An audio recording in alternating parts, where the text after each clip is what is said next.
Hi guys, Irina here, do my Facebook Live challenge.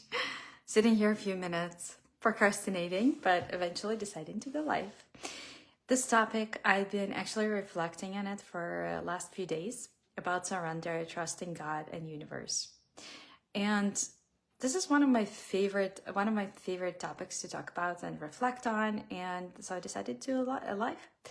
I kind of offer my reflections and hope so will be helpful to you guys.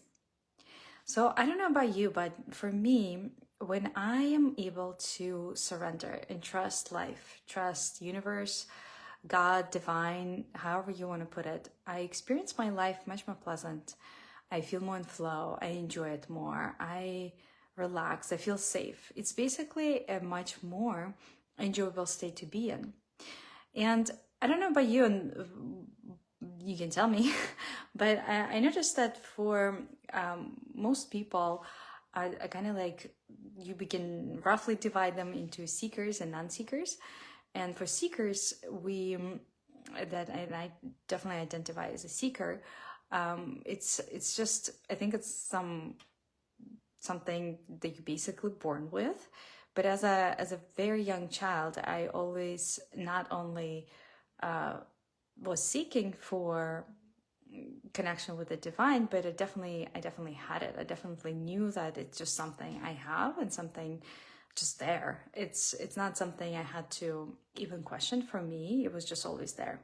So I became a seeker at a very young age. For me, I was interested in Buddhism. Actually, interesting story that I think at age 12, I learned about Buddha in a history class, and immediately there was some recognition and some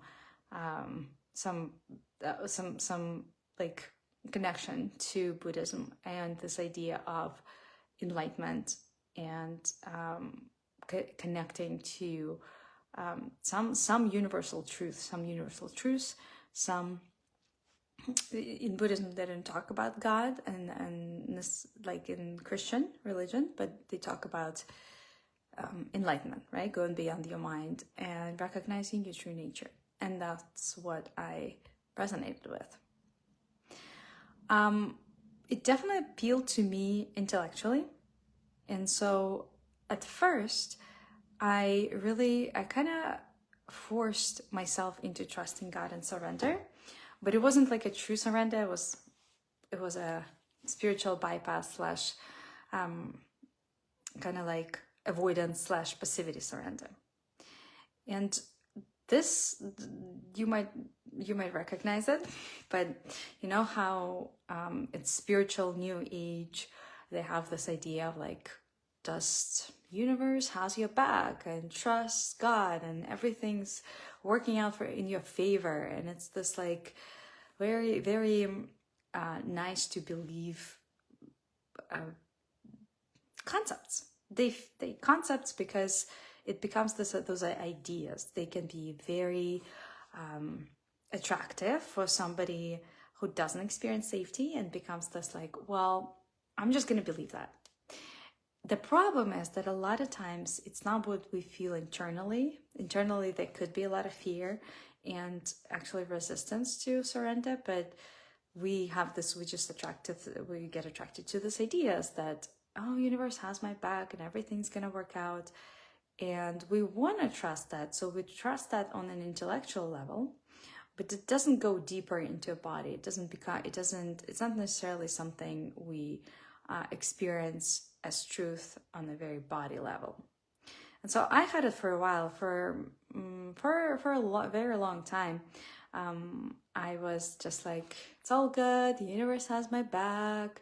I'm just gonna leave my suitcase, luggage outside, and I'm just gonna trust that nothing bad's gonna happen to me.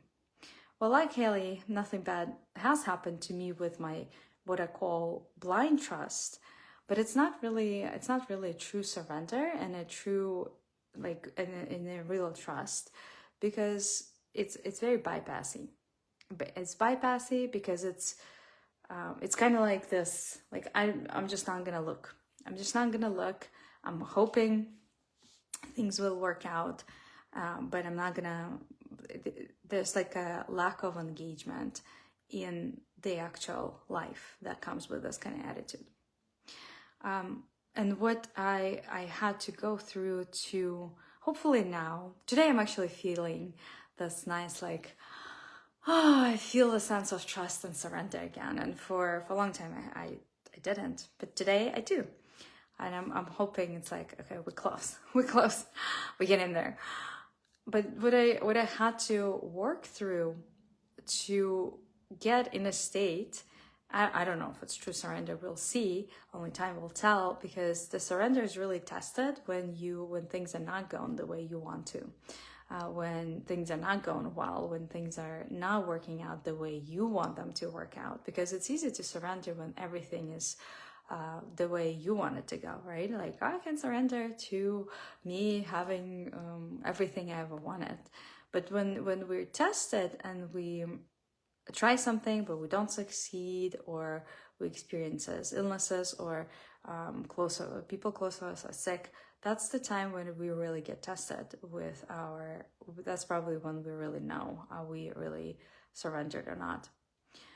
And for me too, I really value surrender, and I'm working in my life to be in a place when I can truly say that I am surrendered and I trust life and divine. I just fully trust.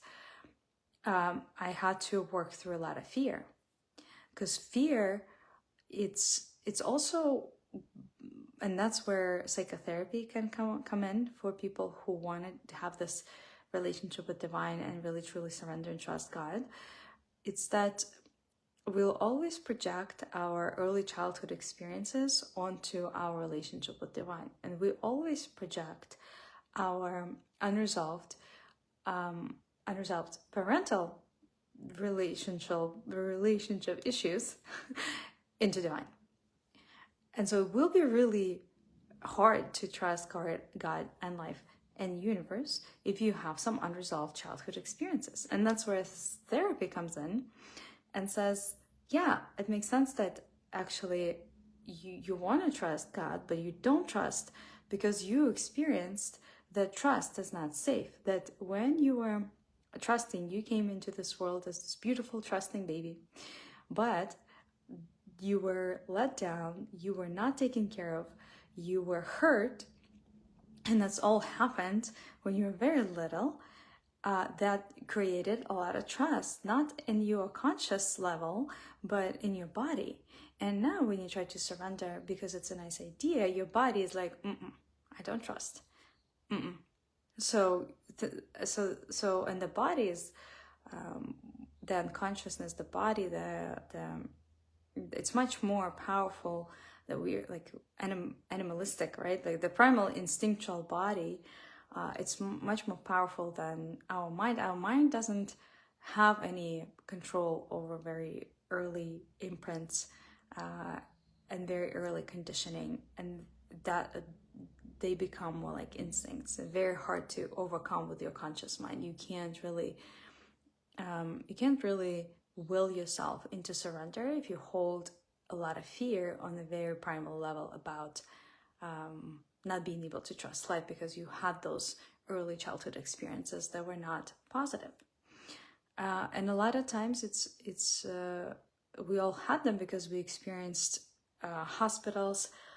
We were separated from mom early on, or mom wasn't able to breastfeed. So a lot of those things had very early impact on us.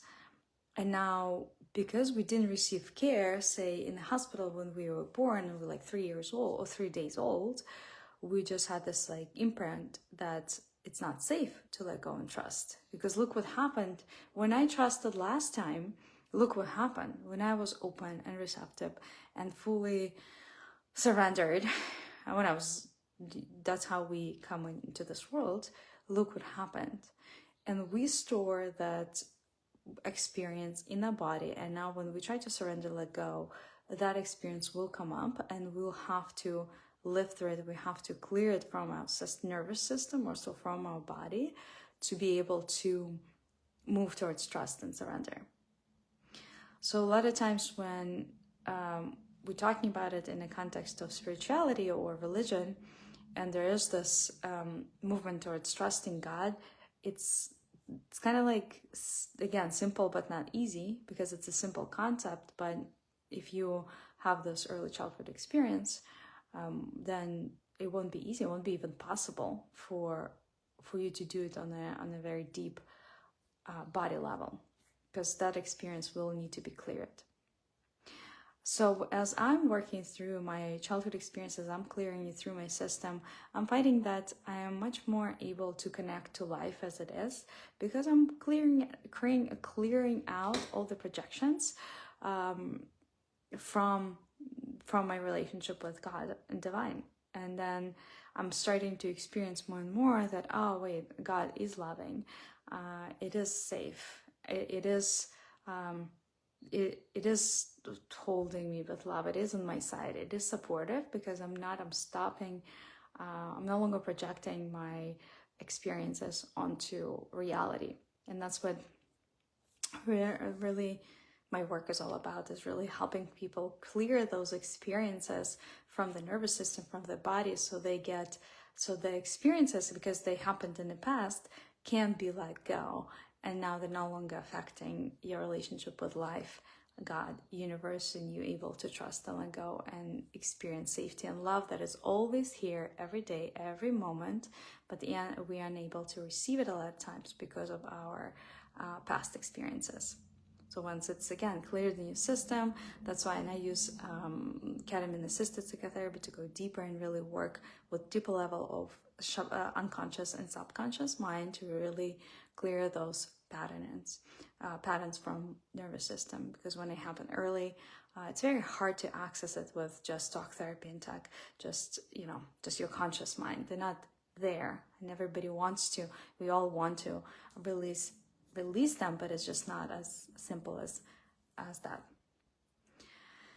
Let's see if there's anything else. I think it's good. I'll keep it short and sweet, and I'll drop YouTube link. And as always, I'll see you tomorrow. Bye.